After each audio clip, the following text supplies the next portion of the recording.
Geriatric PT, Chapter 20, Management of Urinary Incontinence in Women and Men. Urinary incontinence, also known as UI. UI is defined as the complaint of any involuntary leakage of urine. Women tend to have a greater risk of developing this condition throughout their lifetime. The International Continence Society recognizes three different types of incontinence. There's stress urinary incontinence, urge urinary incontinence, and mixed urinary incontinence.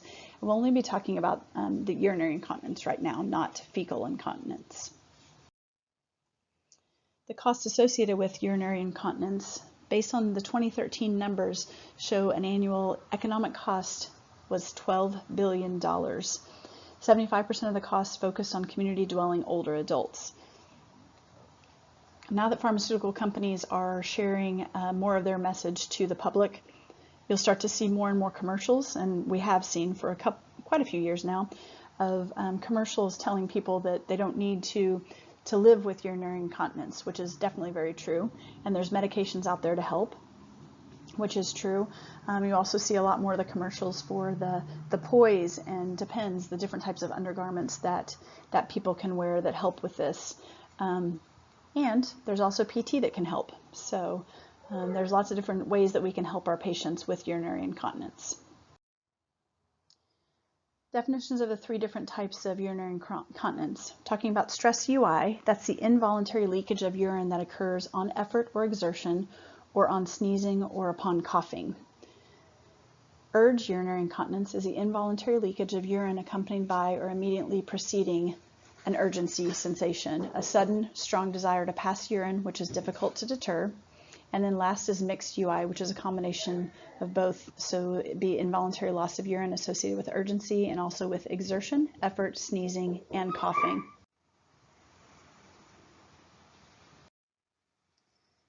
Treatment options include, for all of these different types of urinary incontinence, pharmacotherapy, surgery, pelvic floor muscle exercises, and other behavioral interventions. Stress urinary incontinence is a loss of anatomic support in the levator ani muscles, endopelvic fascia, and pelvic ligaments to the proximal urethra. That's just one mechanism of female stress UI. Without that support, the bladder, neck, and/or urethra descend outside the pelvic cavity during increases in intra-abdominal pressure. Subsequently, the urethra cannot be sufficiently compressed, abdominal pressure exceeds urethral pressure, and UI occurs. Childbirth is one factor that predisposes women to stress UI. This could be due to pudendal nerve injury, stretching, tearing of the pelvic ligaments and/or levator ani muscles, or damage to the urethra itself. And then the other type of stress UI that we see in men might be due to prostate cancer, especially those that undergo radical prostatectomy. Urge urinary incontinence.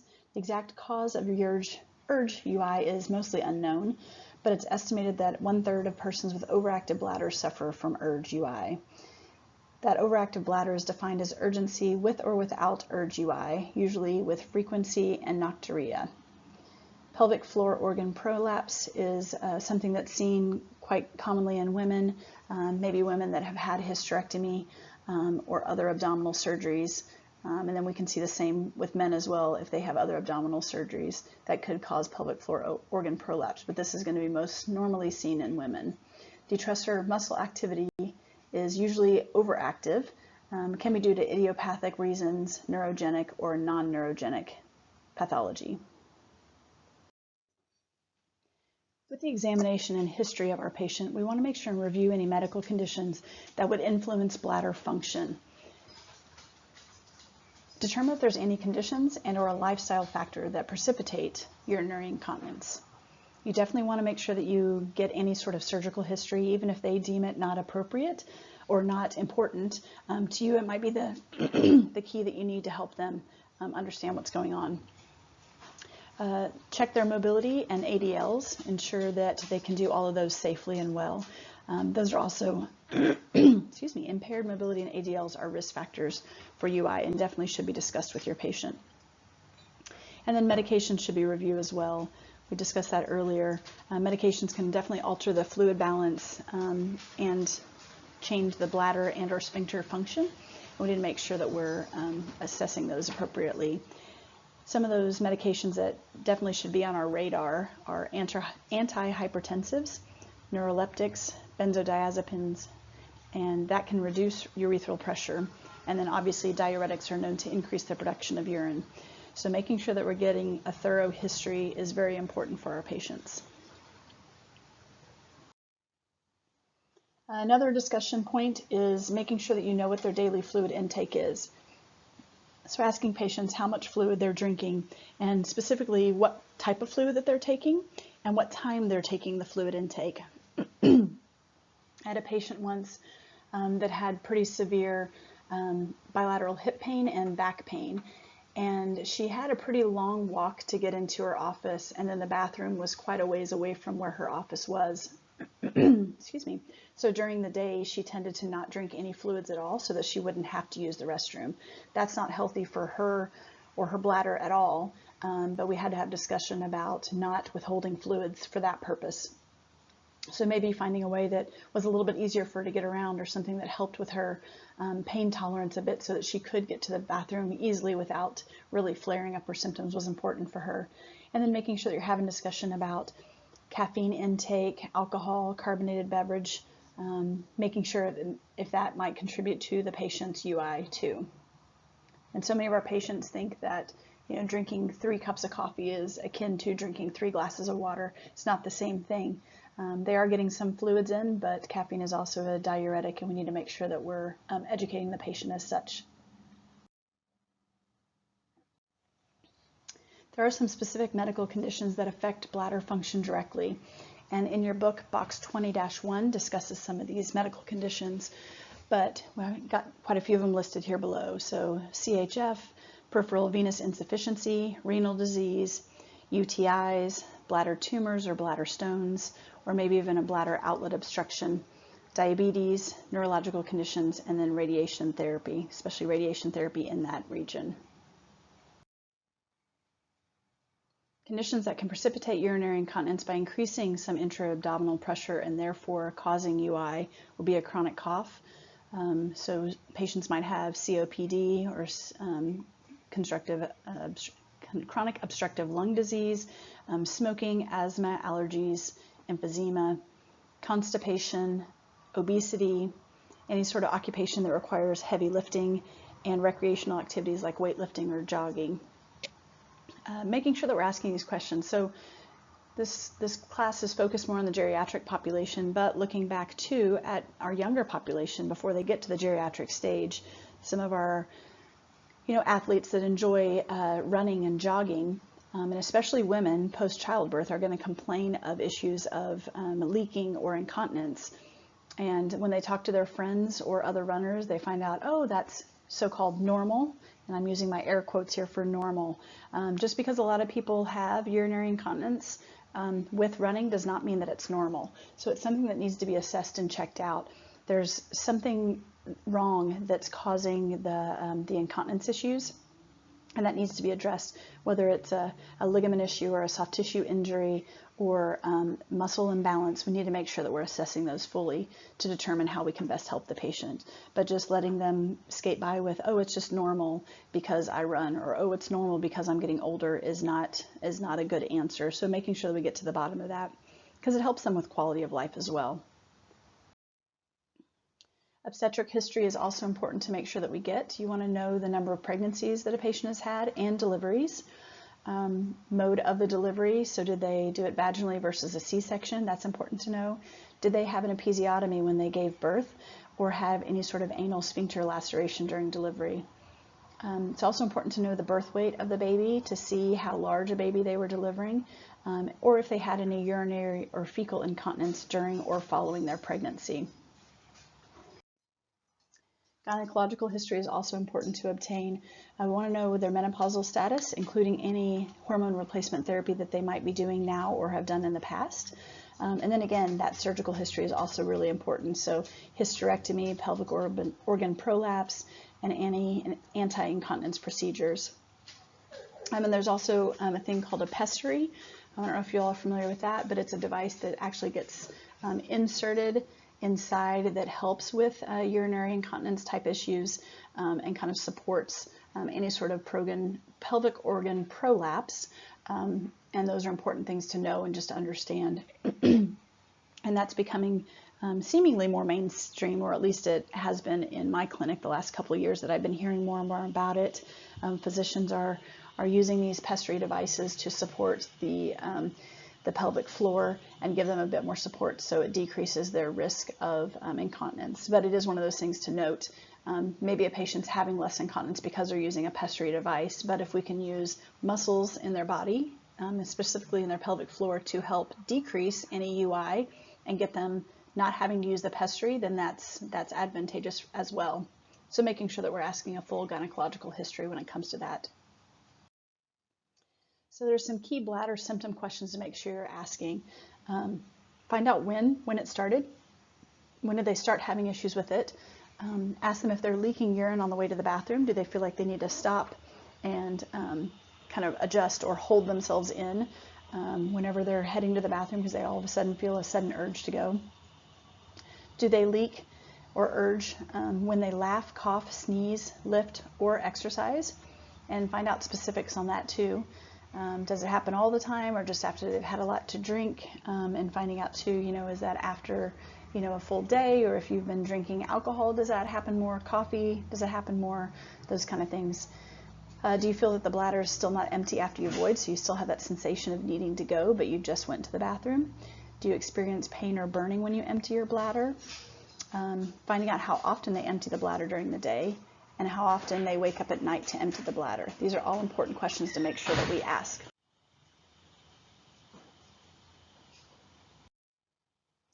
Physical examination. Box 20-3 in your book talks about kind of the basics of a physical examination and the components of a basic physical examination.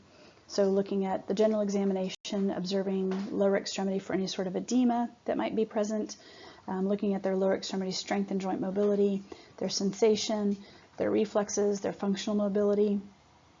Then looking specifically of the female clients, the perineal observation, so looking around the skin in the area for inflammation, excessive vaginal discharge, lesion or scars, and demonstration of pelvic floor muscle contraction.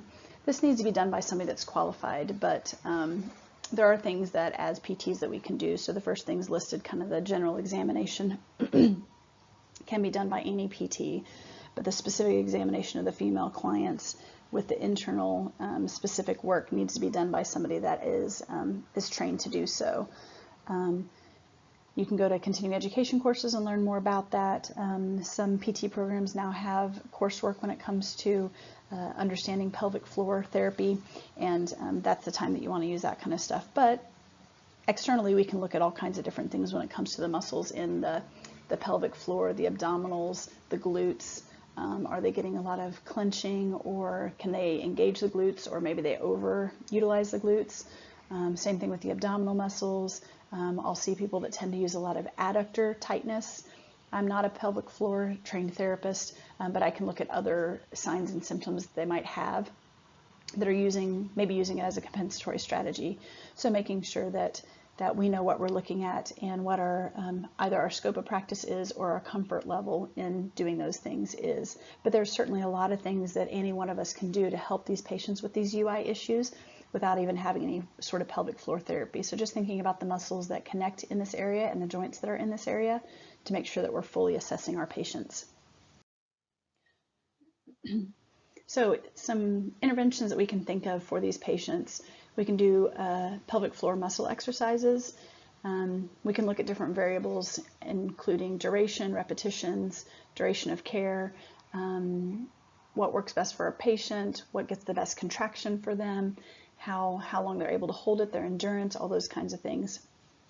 And then teaching them strategies to improve the incontinence issues that they might have. So a stress strategy that your book talks about is a skill of contracting the pelvic floor muscles prior to and during circumstances where they might have increased abdominal pressure. So that coughing, sneezing, laughing, lifting, those kind of things. But that can only be done short term. You can't hold those muscles long term, because to tell somebody to contract all their pelvic floor muscles, they're probably going to overutilize too many of the wrong muscles. But it's a way to to help them in the short term. And again, if that gets you some results, that's great, and you can keep using those. And then after a while, if we need to tease it out further, then that's when we can refer them on to a specific pelvic floor therapist. Exercise prescription for the pelvic floor. Muscles need to be followed, and it needs to be individualized to the patient that's there in front of you. So you need to make sure that you know exactly what's going on with the patient and how to prescribe the proper exercises and dosing appropriate for that person. And then you want to be skilled, make sure that the patient is skilled in doing these exercises, specifically during functional tasks, so that they can do the activities that they need to do throughout their day. Box 20-4 talks a little bit about how to contract the pelvic floor muscles. In the book, it talks about the muscles you need to exercise are those you would use to prevent the passage of stool or gas from the rectum. You should feel a tightening around the vagina for females or anus for both females or males. Don't hold the breath when doing the exercises. You don't want them to strain or to bear down, like trying to have a bowel movement. And you always want to make sure that they're relaxing the muscles after each contraction. Again, relaxing, excuse me, relaxing the buttocks or the thigh muscles during the exercise, and concentrate on the pelvic floor muscles only. And that's where assessing some of the other muscles, and this can be done externally, right? You know, we can assess the buttocks and the thigh muscles to see if somebody's compensating using the wrong muscles, because if we're asking them to do a pelvic floor contraction, that should just be the pelvic floor muscles. That should not be doing a glute set, pushing the legs into the bed or the mat. So making sure that we know what it is that we're looking for, what kind of contraction, even though we might not be internally looking to see if they're contracting the pelvic floor, we can make sure that they're not compensating with other muscles that they shouldn't be using. And then again, if you're not getting the results that you need with this, maybe an internal exam does need to be done by a pelvic floor specialist. But there are definitely some things that you can start with and see if you can get some sort of improvement with what they're doing there. Some intervention and patient education things to take into consideration. So lifestyle measures. Are there foods that the patient might be eating that's irritating the bladder? So using artificial sweeteners, citrus fruits, vegetables, and or drinking a lot of juices, that can affect how somebody's UI might occur.